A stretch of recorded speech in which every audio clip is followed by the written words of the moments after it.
हर चीज़ online हो चुकी है। अब ऐसे में जब ऑनलाइन का ज़माना है और यहाँ पर सबको अचानक से ऑफलाइन कर दिया जाएगा तो दिक्कतें होती हैं। आप बने रहिए।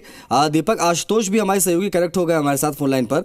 आशुतोष, थर्ड ग्रेड की परीक्षा चल रही है, आज का दिन भी बेहद अहम, पहली पारी की परीक्षा शुरू हो चुकी है। पहले दिन हमने घटनाक्रम देखा, दूसरे दिन ठीक ठाक मामला निकल गया। आज जो परीक्षा हो रही है उसमें किस तरीके से व्यवस्था जो है प्रशासन ने की है, किस तरीके से फ्लाइंग स्क्वाड से लेकर तमाम इंतजाम आप देख पा रहे हैं? आप देखिए, सबसे पहले तो इंटरनेट सेवा जो है उनको पूरी तरीके से बंद रखा गया है। लगातार ये देखा गया कि इंटरनेट के ही जरिए सबसे पहले जो पेपर हैं वो एक से दूसरे अभ्यर्थी के पास पहुंचे और पेपर को लीक माना गया। जहां तक पुलिस की मुस्तैदी की बात करें तो ना सिर्फ पुलिस वर्दी में बल्कि सादा वर्दी के अंदर भी तमाम जो परीक्षा केंद्र हैं उनके आसपास तैनात किए गए हैं।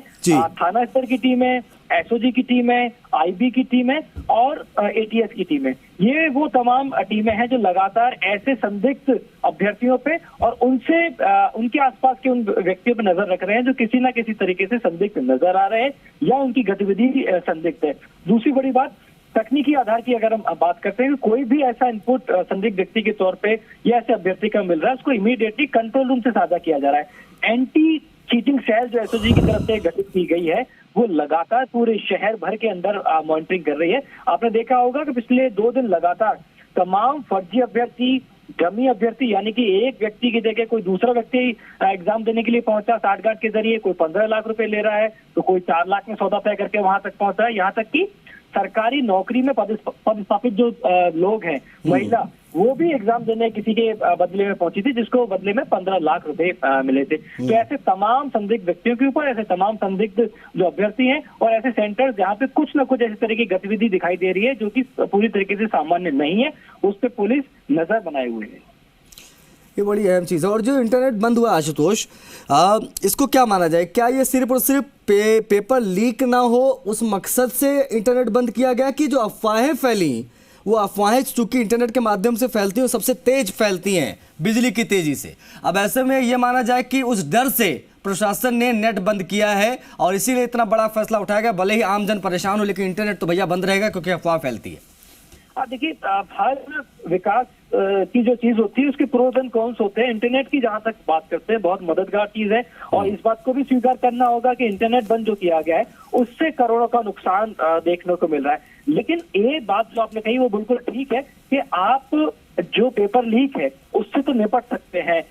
जो ह्यूमन इंटेलिजेंस होती है, पुलिस, बेसिक पुलिसिंग होती है, उससे आप निपट सकते हैं। लेकिन सोशल मीडिया जो है वो अपने आप में बड़ा चैलेंज बनता हुआ जा रहा है। जो अफवाहें एक से दूसरे व्यक्ति तक पहुंचती है सोशल मीडिया के जरिए और वो गलत अफवाहें पहुंचती हैं, उनको कंट्रोल करने के लिए इंटरनेट को पूरी तरीके से बाधित किया गया है, जो पूरी तरीके से सफल होता हुआ दिखाई दे रहा है। पिछली बार जब ऐसा देखा गया, काफी सारी परीक्षाओं में इंटरनेट को जब बंद नहीं किया गया, सोशल मीडिया पे बहुत सारी ऐसी अफवाहें फैली जिन्होंने एक ऐसा रूप ले लिया जो बड़ी चुनौती बन गया प्रशासन के लिए। तो उससे निपटने के लिए इंटरनेट को पूरी तरीके से बाधित किया गया है, जो बहुत हद तक सफल होता हुआ दिखाई दे रहा है।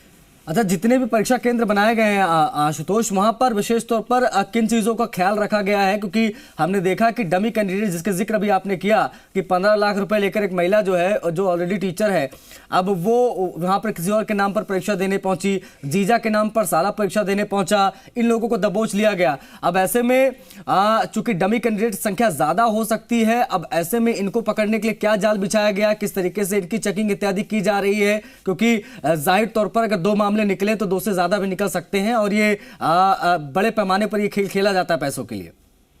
अब देखिए, जो सामने दिखाई दे रहा है, जो संदिग्ध व्यक्ति दिखाई दे रहा है, उससे तो आप निपट सकते हैं, पुलिस निपट सकती है, तमाम जो एजेंसीज बनाई गई है वो निपट सकती है। लेकिन आप घर की भेदियों से कैसे निपटेंगे? पिछली परीक्षाओं में जो पेपर लीक हुए हैं, स्ट्रॉन्ग रूम से जो खुद वो लोग जिनके पास जिम्मेदारी थी सुरक्षित रखना, वहां से पेपर लीक हुए।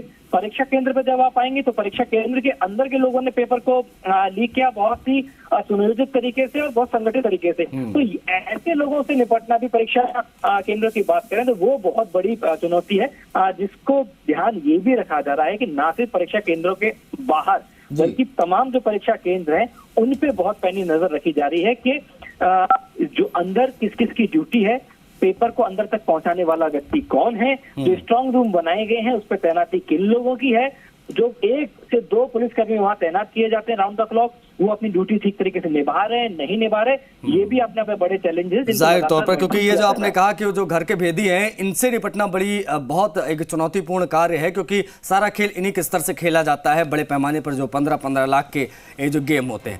बहुत शुक्रिया आशुतोष और दीपक आपका भी तमाम जानकारियां साझा करने के लिए। 3rd ग्रेड शिक्षक भर्ती परीक्षा से संबंधित।